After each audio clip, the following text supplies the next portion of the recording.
सभी को नमस्कार। मेरा नाम महरीन ज़हरा है और आज मैं एक दादी की अनोखी कहानी बताने जा रही हूँ। एक दिन जब मैं सड़क पार कर रही थी तो मैंने देखा कि एक बुढ़िया दादी रो रही थी। मैंने यह भी देखा कि वह आंधी थी तो उन्हें सड़क पार करने में उन्हें तकलीफ़ हो रही थी।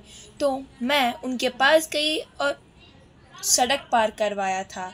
उसके बाद भी वो रो रही थी तो मैंने पूछा कि दादी, आपको मैंने सड़क पार करने में मदद की, फिर भी आप रो रही हो, क्यों?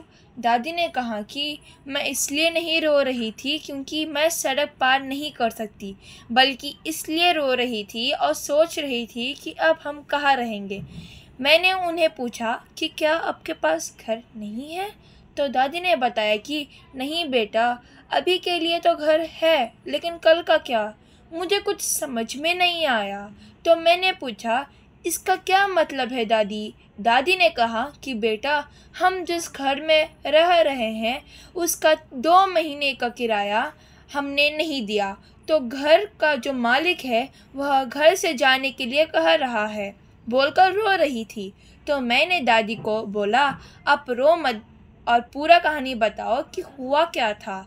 तब दादी ने बताया कि जब कल दोपहर को खाना खाने के लिए मेरा बेटा, बहू, पोता पोती और मैं बैठ रहे थे तो तभी एक आवाज़ घर से बाहर से आई। तो हम सब देखने गए कि हुआ क्या था।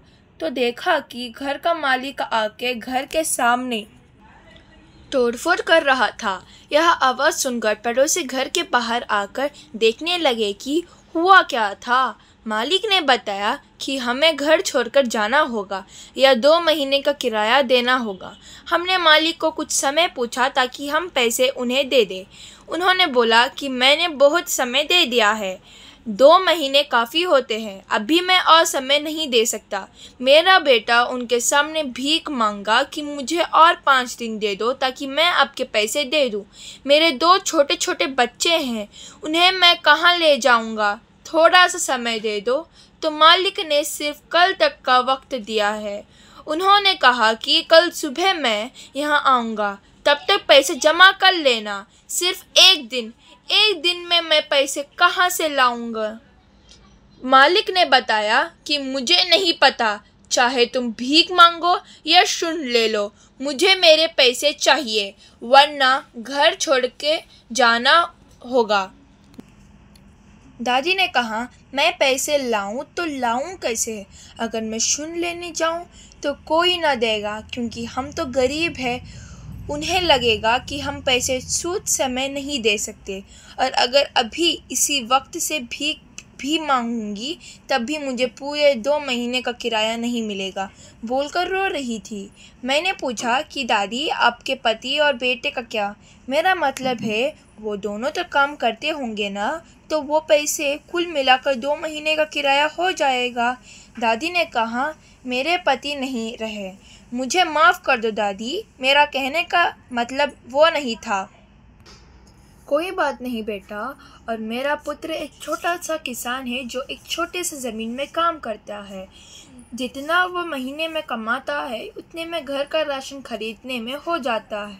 हम तो घर के बिना भी रह लेंगे, लेकिन मेरे पोता पोती का क्या? वो तो छोटे बच्चे हैं, बिना घर और खाना कैसे रहेंगे वो? बोलकर रो रही थी। मैंने कहा, दादी आप रो मत और सिर्फ भगवान पर विश्वास कीजिए। आप भगवान को मानती है ना, तो बस वो कोई ना कोई रास्ता निकाल लेंगे। मैं भी भगवान से प्रार्थना करती हूँ कि आपको जल्दी से पैसे उधार मिल जाए।